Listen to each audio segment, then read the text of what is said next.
Ek gaan jou nooi om vanmôre, anderster miskien as waarin jy gewoond is, net gou te sê, Here, wat wil U vir my vandag sê? Ek nooi om net gou jou oë toe te maak.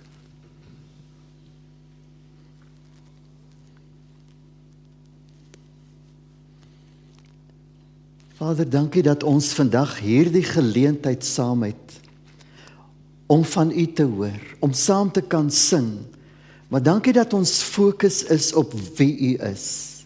Dankie dat ons weet ons dien 'n God wat van altyd af was en tot in ewigheid altyd sal wees.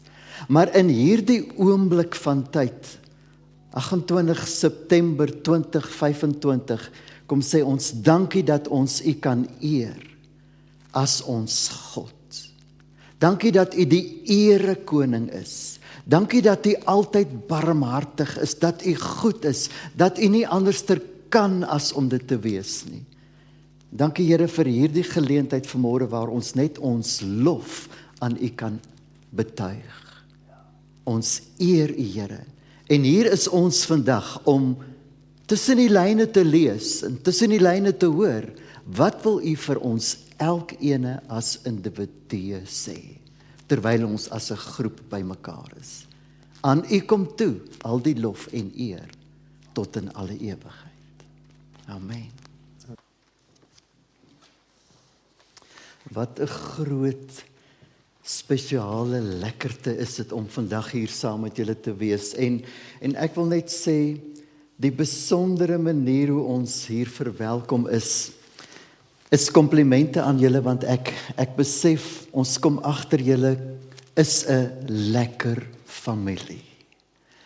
'n groot en 'n lekker familie, en dankie vir die hartlikheid waarmee ek en Annie sommer net tot dusver ontvang is, en dankie dat ons vanmôre toegelaat word om 'n stukkie van die woord met julle te deel. Terwyl ons net sing, hoe groot is ons God, kom ek agter daar, loop trane uit my oë uit. En dis net omdat ek soveel respek kry vir wie ons God is. En ek dink ons kan vandag spog en sê, hoe groot is ons God. En ek is vandag hier om gou net 'n bietjie te spog oor Feba, maar in die breedte gaan dit eintlik alles oor wie God is. En ek wil 'n woord met julle deel, maar ek wil gou begin met 3 seentjies. Julle weet hier laerskoolseentjies, hulle spog mos graag oor hoe sterk is my pa, oor hoe groot is my pa. Nou kan ek begin met 'n grappie vandag. Dis hierdie 3 seentjies, hulle name is Matteus en Lukas en Johannes. En Matteus begin, hy sê, weet jy hoe vinnig is my pa? My pa is die vinnigste. Hy kan met homself tennis speel. Hy vat sy raket en die bal, dan slat hy hom aan hierdie kant en dan spring hy oor die net en dan sy gou genoeg aan die ander kant om die bal terug te slaan. En partykeer hardloop hy sommer so om die net en hy kan met homself tennis speel. So vinnig is my pa. En Lukas kom en hy sê, weet jy wat? My pa, hy is so vinnig. Hy skiet met 'n pyl en boog. En as hy die pyl hier uit die boog uit los, dan laat val hy dit net daar. Dan hardloop hy vooruit na die teiken toe. En hy sit dit gou reg en elke keer is dit 'n bullseye. En Johannes sê, weet julle wat, my pa is so vinnig. Hy werk elke dag tot 5:00, maar hy's 4:00 al by die huis.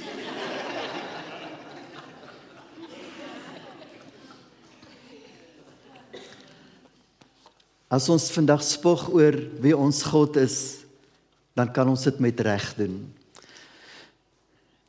En Feba staan vir Far East Broadcasting Association. Dit sê, die goeie nuus wat ons vandag hoor, word versprei in lande waar daar 5% en minder Christene is. Lande waar hulle nie so bevoorreg is soos ons, om sommer so by mekaar te kan kom nie, om saam te kan sing nie.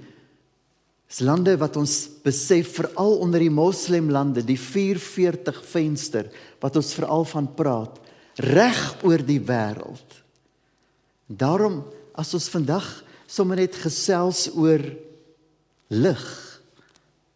Maar ek wil jou gou eers net daarom 'n foto wys van hoe lyk my familietjie. Julle het vir Anne hier saam met my gesien en sy stel haarself voor en ek doen dit ook nou al deesdae as my beste 3/4. Ons is hierdie jaar 41 jaar getroud en veels geluk aan julle wat 36 jaar is, dis die beste lef nog voor.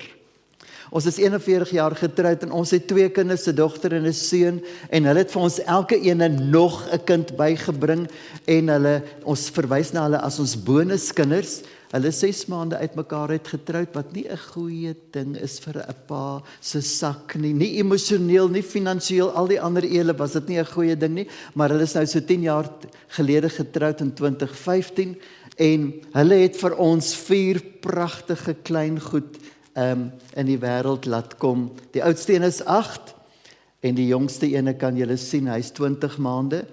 Hy ken net van hardloop.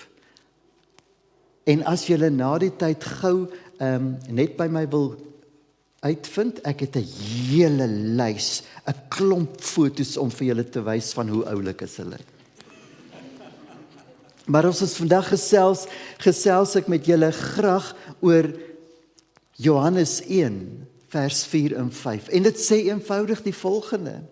Dit sê, in hom was lewe. En die lewe was die lig van die mense en die lig skyn in die duisternis. En ons het dit nou al klaar vanmôre gesing. En die duisternis het dit nie oorweldig nie. Weet julle wat is die spoed van lig? Dis baie meter per sekonde. Weet julle wat is die spoed van duisternis? Net so 'n bietjie vinniger, want dit moet voor die lig uitverdryf.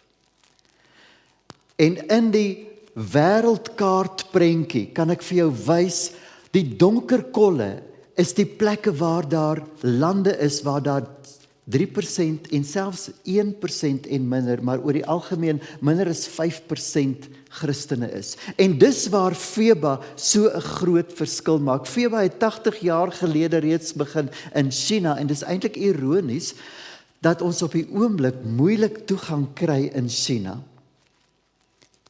Oor die laaste 80 jaar kan ons met feite bewys dat meer as 3 biljoen mense deur Feba se uitsendings bereik is. Ons is tans in 50 lande. Nou as ek sê ons is in 50 lande, impliseer dit ons gaan sit 'n toring op. En so 'n toring kos tussen 1 en 2 miljoen rand. Maar die Here voorsien dit so, want hy vat verantwoordelikheid vir sy woord om versprei te word. In meer as 150 tale word die evangelie verkondig. Ons doen nie daardie dinge hier in Suid-Afrika en sê in die ander lande moet dit net vertaal word nie. Daar is mense by al hierdie lande, etniese groeperinge, in hulle eie taal verkondig hulle die goeie nuus. En ons kry dit reg om wetlik daar te wees. Ons doen niks sonder die regering se toestemming nie.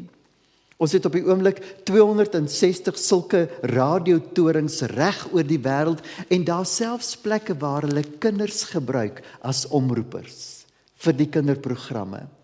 Baie van die programme, en dit is so ook soos wat ons toestemming kry, min of meer die helfte van die tyd word spandeer aan opheffingswerk of skolastiese opleiding, want dis omgewings waar daar 'n gebrek is aan opleiding. So ons doen opleiding daarmee saam, maar die interessantheid as ons hulle leer lees, dan gebruik ons die Bybel sommer as die leesboek. So kry kinders sulke wonderlike nuus bymekaar. Ek het vir jou 'n feit.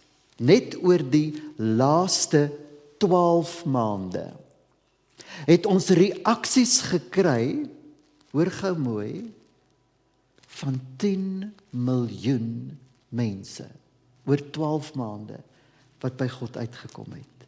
Nou dink net 'n bietjie, as jy na 'n radio luister en daar is 'n oulike program, wie van julle skakel gou in en sê, hoor jy het my gebless of ek het gereageer?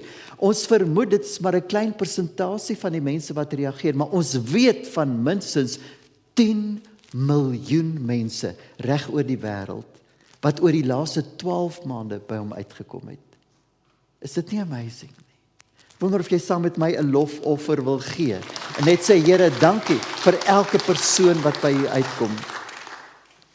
Uit Suid-Afrika, as jy die Afrika prentjies sien, uit Suid-Afrika, en ek is die voorsitter van FEBA Raad, Dr. Yuri Vermeulen is die direkteur, en dis hy wat die meeste van hierdie werke en hierdie groot dinge doen, maar uit Suid-Afrika vat ons verantwoordelikheid vir Afrika, en van die nuutste plekke is in Mali, Niger, Chad, Ethiopië, en die onlangste ene is in Sudan.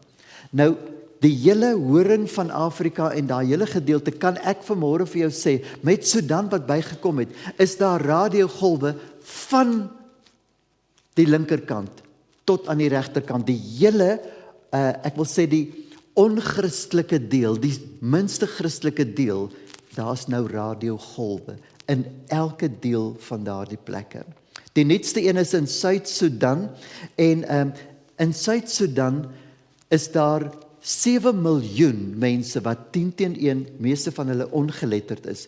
En ons het 'n toring opgesit by die naaste, by die tweede hoogste berg, want die toring moet so hoog moontlik wees, sodat die syne so ver moontlik kan gaan. En daardie syne, en dit is in omgewings waar daar nie elektrisiteit is nie.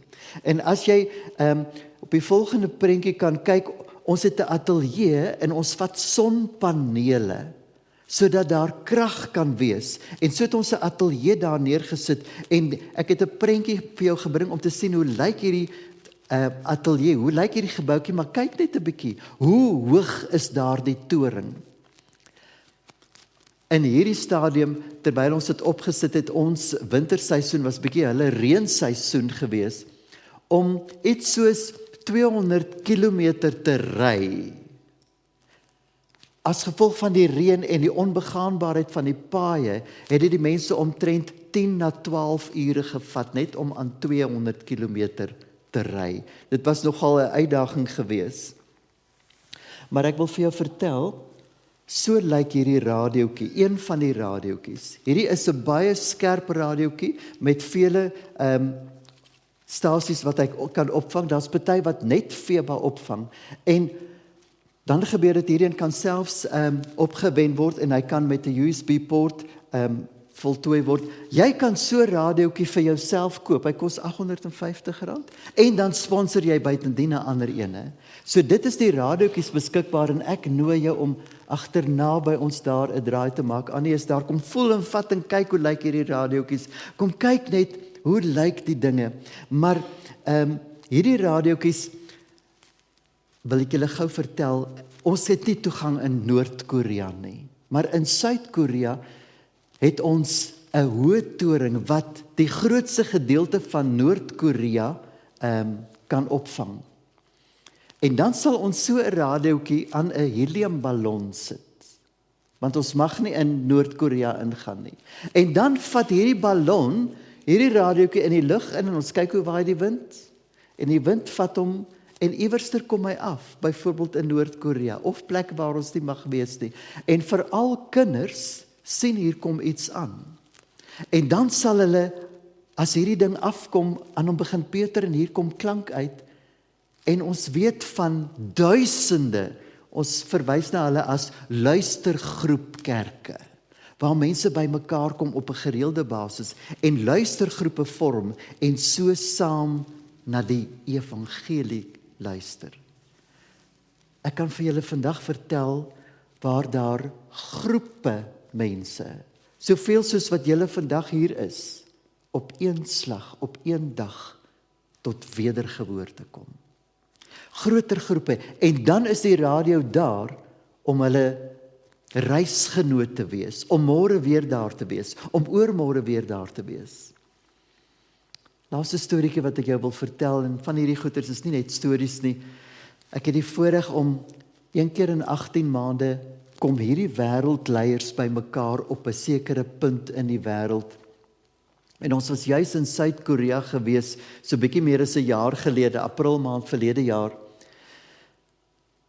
En dit was toe die oorlog net mooi die felste gesprekke was tussen Rusland en Oekraïne.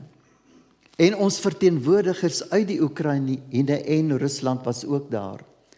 En 'n dag voordat ons sou klaarmaak, ek wil net sê, daai week wat ons by mekaar is, voel dit vir my altyd, ek klim binne in gebed in. Daar's baie operasionele dinge wat moet gebeur. Maar daardie mense bid vir die wêreld en mense, en hulle sê, daar's mense wat verlore gaan as hulle nie by God uitkom nie. Hulle bid met passie. En 'n dag voordat ons klaargemaak het, moes die ou uit Oekraïne vertrek, want hy het 4 maande gelede sy gesin gesien wat moes vlug na 'n ander plek toe. Ons het 10 stasies gehad in Oekraïne waarvan 3 verwoes is. Maar ek kan vandag sê, hulle moes dubbel soveel mense aanstel om die navraag te hanteer. Oekraïne hardloop na die Here toe. Dis die goeie nuus wat ek met julle wil deel. Maar omdat hierdie verteenwoordiger van Oekraïne vroeër moes vertrek om by sy gesin uit te kom, om dan weer terug te gaan Oekraïne toe sê ons, kom ons bid net vir hierdie broer van ons, vir veilige vlieg en veilige daar kom en weer, en vir veiligheid binne in die plek, en vir ons stasies in Oekraïne. Weet julle wie het hand opgesteek om te sê, kan ek vir ons man, ons verteenwoordiger in Oekraïne bid? Dit was ons verteenwoordiger in Rusland, wat gesê het, kan ek vir my broer bid? En daai oomblik was vir my so intens, ek het net besef, oorlog is nie tussen broer en broer nie. Is nie noodwendig enige iemand wat dit so wil hê nie, maar God se woord word so versprei.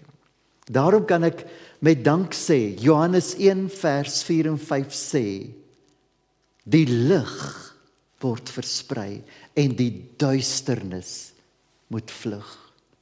Maar as ons kyk na Johannes 1 vers 4 en 5, wil ek gou net sê, in watter konteks is dit? En as jy jou Bybel naby jou het, wil ek jou nooi om saam met my daarna toe te blaai, want Johannes 1 is een van daardie boeke in die Bybel waaroor ek kan spog.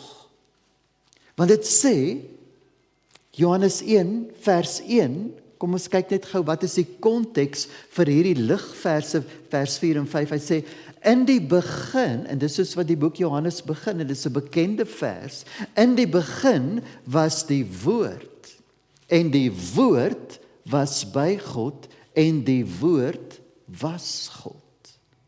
Nou, ek vermoed, jy het dit al gehoor, want dit is so 'n algemene, so bekende vers in die Bybel. Ek hou van die woord in die begin, en ons verwys baie keer daarna as, God is die Alfa en die Omega, hy is die begin en hy is die einde. En so rukkie terug kom iemand na my toe en hy sê, ek het dit vir myself so uitgeklaar. God is nie net die begin nie, want ek weet nie van jou kop nie, maar as ek dink aan waar sou die vroegste verse dag terug wees, dan moes daar nog 'n gister voor hom wees. En hy sê, eintlik verduidelik hy dit vir homself so, hy sê, God is die beginloos. En hy's, as ons sê, hy's die einde, beteken dit daar moet 'n laaste dag wees. Maar hy sê, as God die beginloos is hy ook vir hom die eindeloos. En ek weet nie van jou nie, maar my kop se, my boonste verdieping kom tot op 'n punt, en dan breek hy verder, dan kan ek dit nie verder verstaan nie. Maar dis die God oor wie ons kan spog. Die een wat beginloos, eindeloos was. En daarvoor dink ek, moet jy gou saam met my, as Johannes 1 vers 1 sê, in die begin was die woord, en die woord was by God, en die woord, hoor mooi, was God. Vandag verwys ons na die God wat ons dien, in terme van Vader, Seun en Heilige Gees. Is ek reg?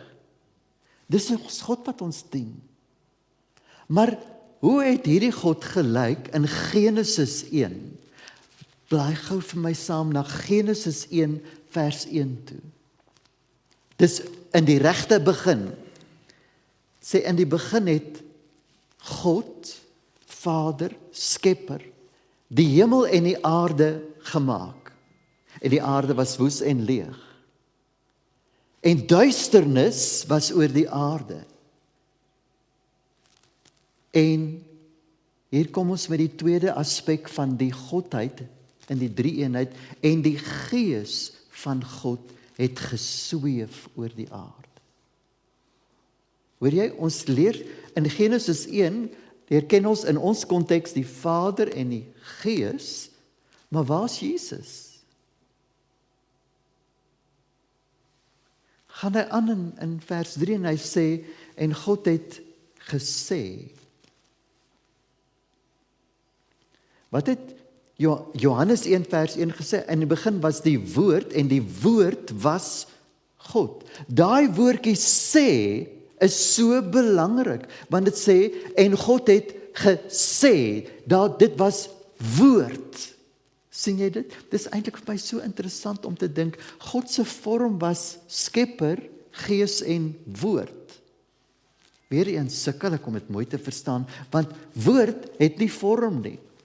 As 'n woord uitgespreek is, het jy ook al baie keer iets gesê, dat jy gewens jy dit nie gesê nie, maar jy kan nie daai uitgesproke woord terugdruk in jou mond nie, maar dit was die vorm van God. En dan wat het hy gesê? Hy het gesê, laat daar lig wees, dag 1. Laat daar lig wees, en daar was lig. Maar het jy al agtergekom, dit het op dag 1 gebeur. Dag 4 het God wat geskep? Die son. Okay. So as dag 4 eers die son, maan en die sterre geskep het, wat het dan in dag 1 gebeur? God het homself aan die lig gebring. God het homself laat sien, want waar God is daar lig. Spring gou saam met my. Ek spring nou deur die hele Bybel, van Genesis 1 tot Openbaring. Openbaring 21 wil ek gou vir jou iets lees. Nou blaai gou as jy jou Bybel soontoe kan laat gaan. Openbaring 21 vers 23 sê iets, en dit word hier vertel van hoe lyk die hemel. In die begin was daar duisternis en God het gesê laat daar lig wees, en God het lig gewees. Openbaring 21 vers 23 sê, die stad het ook, dis die plek, stad is hier verteenwoordiging van die hemel, die ewigheid, en die stad het ook nie die son en die maan nodig om dit te verlig nie. Want die heerlikheid van God het dit verlig. Sien jy wat in Genesis 1 gebeur het? Einde van Openbaring, die heerlikheid van God is lig.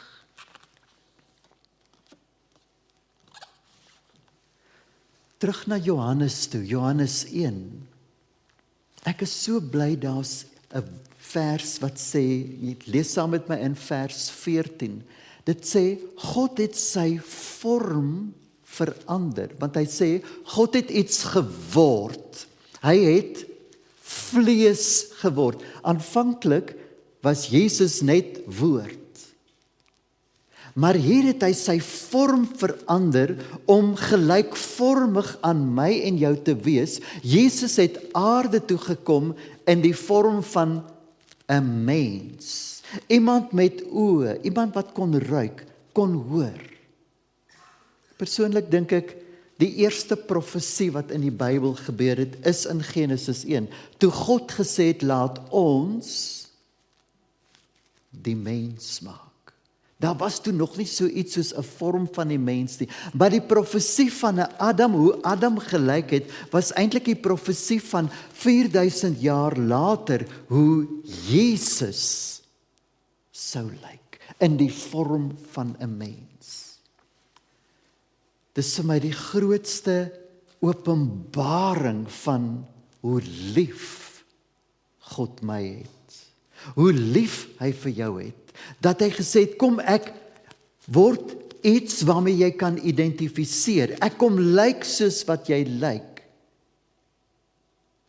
maar dis die een wat sonder sonde was. Dis die een wat aan die kruis kon sterf. Die enigste ene wat regverdig was, wat kon sê, jou sonde sal ek op my neem. En dis die goeie nuus van Johannes 3 vers 16, toe Nicodemus hom vra, hoe en wat, sê hy, want so lief het God die wêreld. Die wêreld is ek en jy, dis nie deur die renoster wat uitsterf.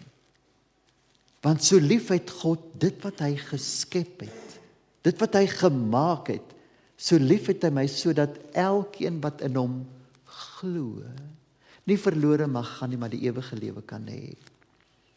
Vers 12 van Johannes 1 sê, elkeen wat hom aangeneem het.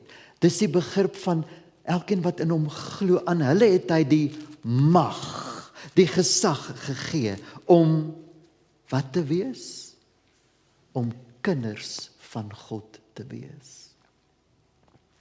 Ek was 'n jong seentjie, toe daai oomblik in my lewe gebeur het, wat ek gesê het, ja vir Christus. Weet julle, wanneer 'n kind gebore word, is dit 'n wonderlike dag. Toe ons 4 kleinkinders gebore is, ons het gejubel en gejuig.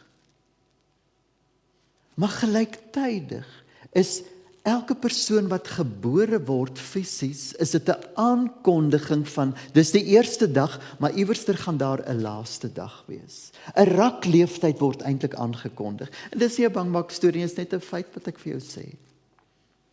Vir my en jou wag daar nog 'n laaste dag. Maar die dag toe ek wedergebore is, toe ek, soos wat Johannes 1 vers 12 sê, 'n kind van God geword het, het daar iets in my lewe begin. Dit was 'n geboorte.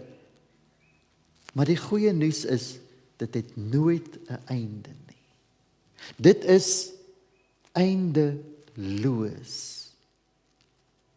Dis wat daai dag begin het. Dit is hoekom Feba Radio sê, dis so belangrik dat mense by God moet uitkom, sodat hulle 'n eindelose ewigheid saam met God kan beleef.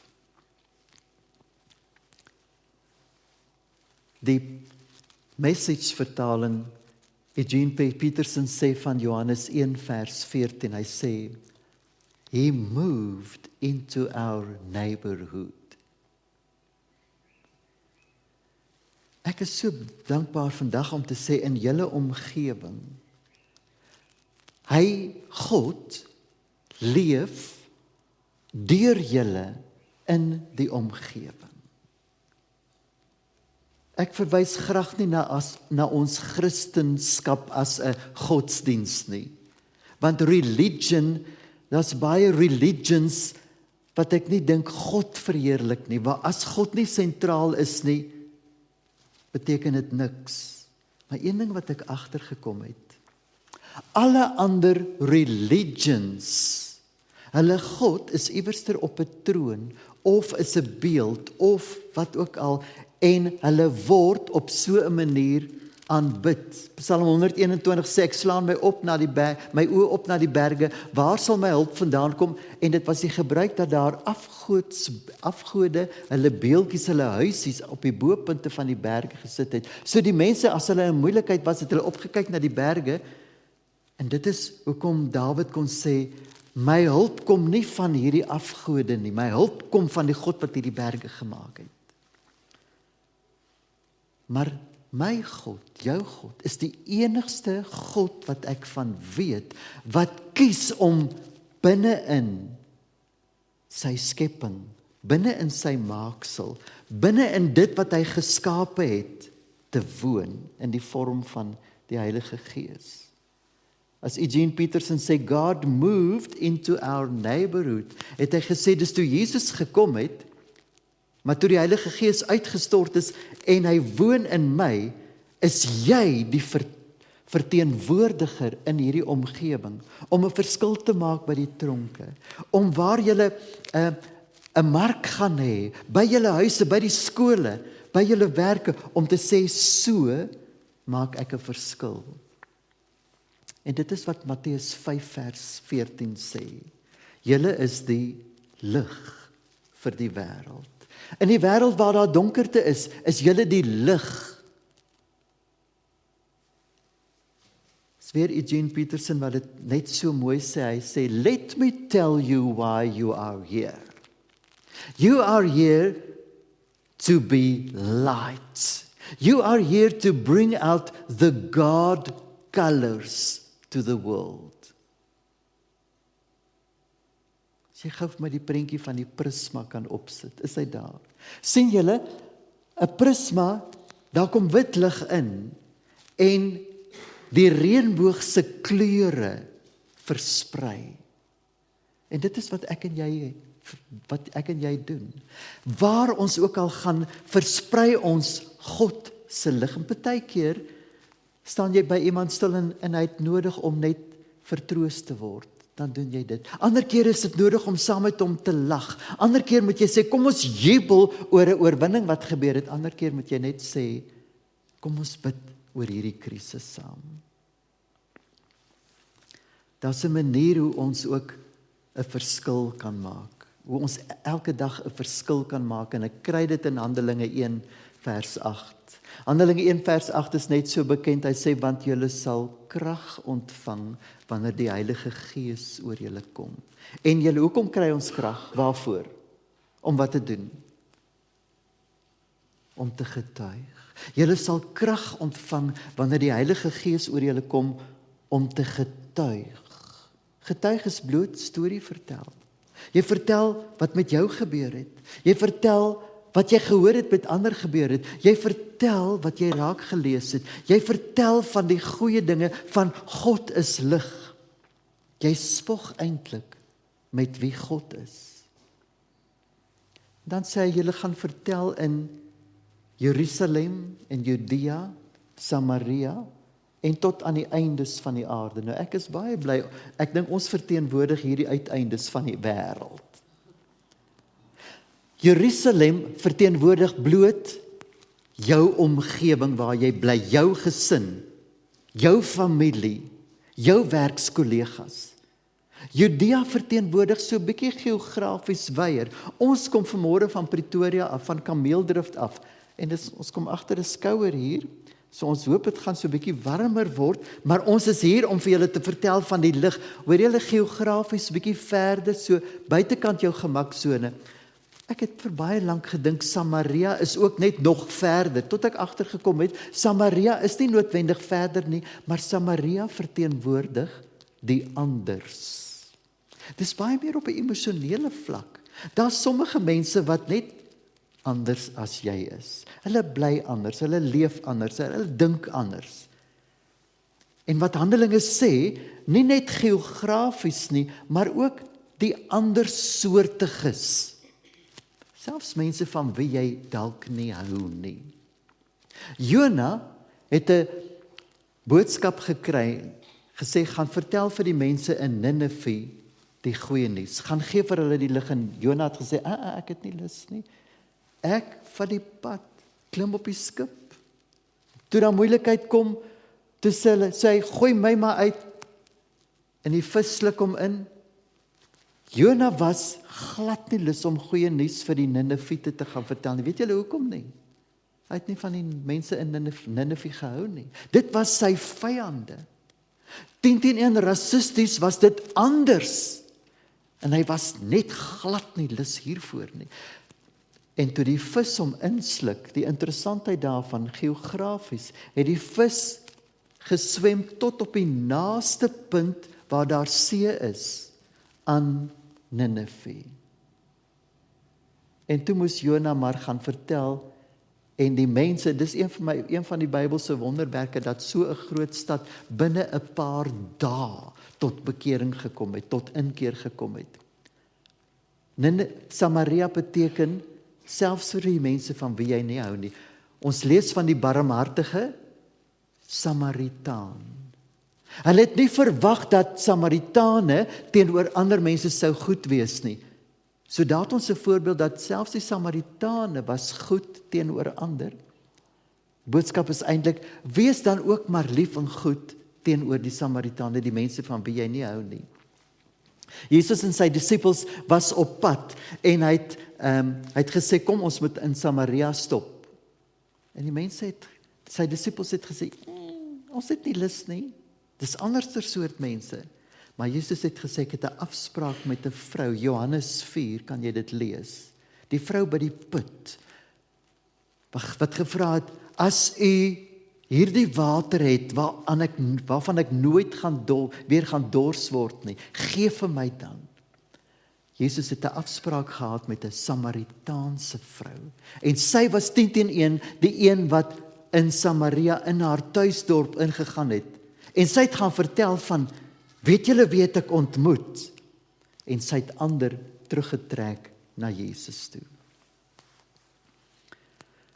Wonder of daar vandag areas in jou lewe is, wat dalk donker is. Jy sê, Here, ek soek in hierdie aspek van my lewe, soek ek u lig.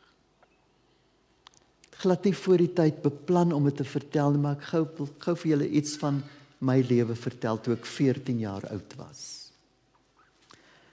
Toe ek 14 jaar oud was, het ek beleef, die Here roep my om voltyds vir hom te werk.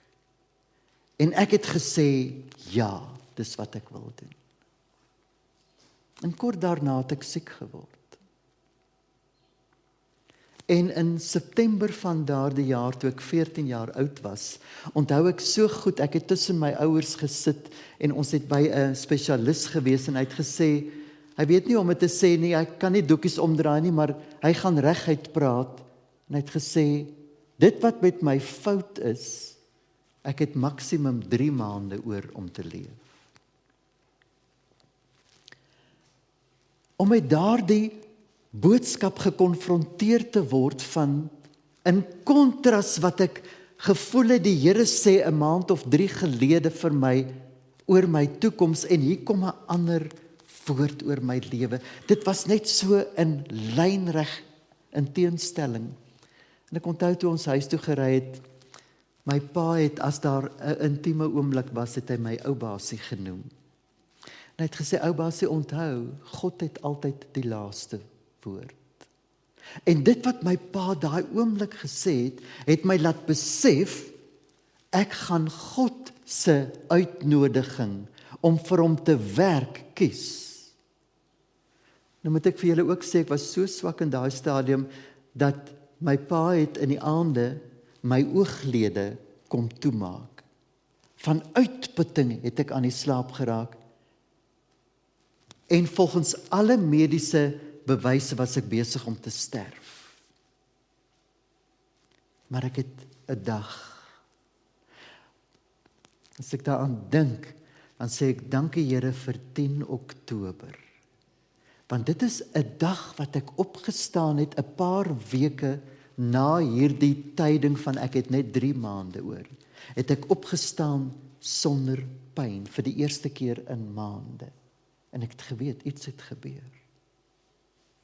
Dit het my 'n goeie paar weke gevat, net om weer 'n regop postuur te kry. Maar daai dag is die dag in my lewe wat ek sê, Here, U het in my lewe ingegryp.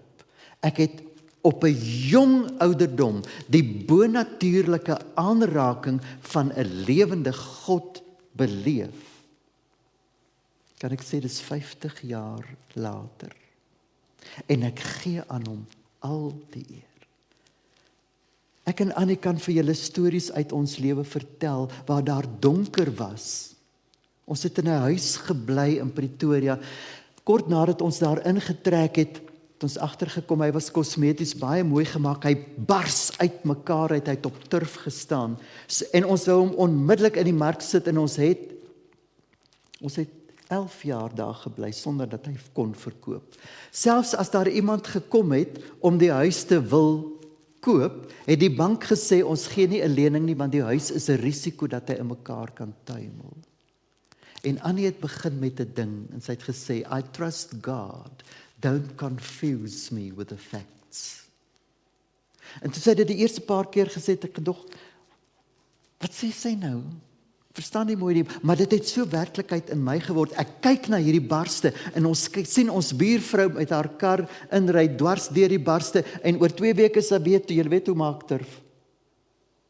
En die Here het op 'n wonderlike manier voorsien dat daar iemand gekom het wat gesê het ek het kontant en ons het minder as die helfte vir die huis gekry as wat ons laagste prys was, maar ons het hom laat gaan. En die Here het vir ons wonderbaarlik op 'n ander manier voorsien, waar ons nou bly vir die laaste 22, 23 jaar. En ons sê, Here, U het vir ons voorsien. Laaste iets wat ek jou wil vertel, ek loop deesdae die laaste 2-3 jaar met 'n loopstok. 18 jaar terug het hulle 'n gewas in my rug ontdek. En by elke dokter of spesialis waar ons kom, as hulle na die verslae kyk hulle nie eers op nie, hulle sê net, meneer Kroukamp, op watse kroniese pynmedikasie is jy? En op 'n skaal van 1 tot 10, wat is jou pyn wat jy beleef? En dan sê ek, ek het nie pyn nie. Dan kyk hulle vir Annie, want hulle dink ek probeer tough speel. Dan sê hulle, hy het nie pyn nie. En so beleef ons dat die Here elke dag vir ons 'n wonderwerk doen. Ek moes 'n nerve stimulator kry wat so pas aangeheer is 'n paar jaar gelede. En voor dit het Annie veral die tyd met die Here spandeer en gesê, Here, ons weet U kan gesond maak. Ek het 'n bewys daarvan toe ek 14 jaar oud was. Gaan U nie nou vir Miller gesond maak nie? En die Here vat haar in die antwoord na die Israeliete toe wat sê, vir 40 jaar het hulle elke dag manna opgetel. God het voorsien. En ek kan vandag sê, God voorsien elke dag manna in ons lewens. En die feit dat ek nie met pyn leef nie, is 'n daaglikse wonderwerk wat ek wil sê, ek gee eer en ek gee dankie aan ons God, aan my God, wat elke dag 'n wonderwerk doen. En ek wonder of jy nie net gou in hierdie oomblik jou oë wil toemaak nie. En ek wil jou 'n paar sekondes kans gee om net te sê, Here, hier is die areas, die dinge in my lewe wat op die oomblik nog donker is. En ek wil U vertrou vir lig om hier in te kom.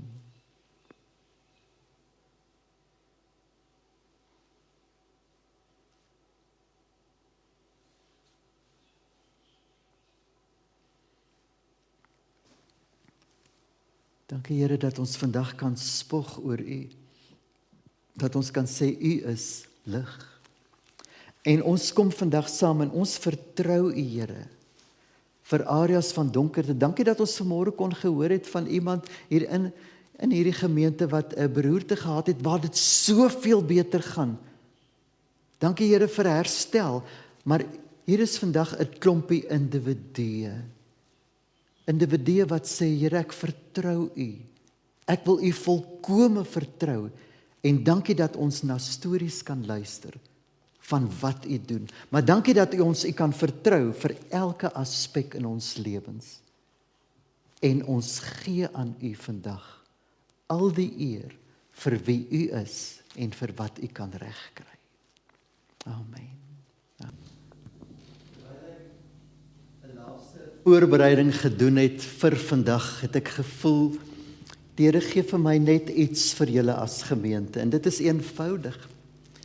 Het voel vir my die Here sê, jy mag hoop, en as ek sê jy, bedoel ek dit jy as individu, en ek bedoel dit ook as gemeente. Julle mag hoop. Dit voel vir my, die Here het gesê, daar's iets in julle toekoms, want hy is in julle toekoms. En dit voel vir my, ek het beleef die Here sê, ek wil julle lei na waarheen julle op pad is buitendien.